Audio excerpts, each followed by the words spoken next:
তার মানে আমার মনে হয় এই জালে থেকে মাছ ধরছে নাকি, এটা থেকেই?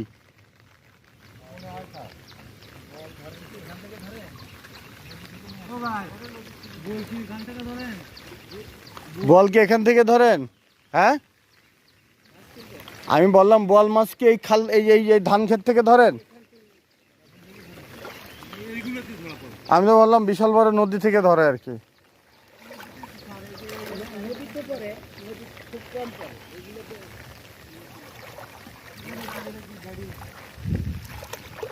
এই সেই লোকজন বলে চায়না জাল, এখান থেকে ধরে, এই যে ছিদ্র করা আছে।